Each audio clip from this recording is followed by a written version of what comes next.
So with our remote server, if we're setting up a database, we've got a couple of choices with MongoDB. We can either set up the MongoDB software directly on the server and just set up databases and work with it like that. Or as we did with our local machine, we can install Docker and install containers of MongoDB. And that's useful if you're going to be running more than one app on a server and you want to keep all of the database instances separate. So what we're going to do in today's tutorial is log onto our server and actually install Docker, ready so that we can actually get our MongoDB database set up. So if we head on over to the server, and I'll log on this time with the root user just because we're going to be installing Docker at a global level.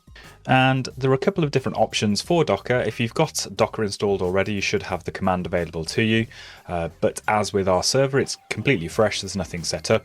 So you've got a couple of options, and you can either use the apt package system, the apt repository, to install Docker, or you can actually use the snap system, as we did with certbot a few tutorials ago, which will obviously keep things up to date and give us the latest versions. So let's go ahead and install this with snap. So snap install Docker.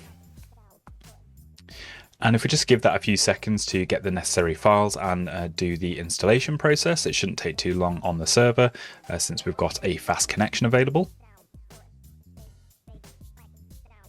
Once it's finished, you should find that you've got the option to run Docker from the command line, much in the same way that we did from our terminal on our local machine. So once that's set up, we can then pull the MongoDB image and set up a new database, and we'll do that in the next tutorial.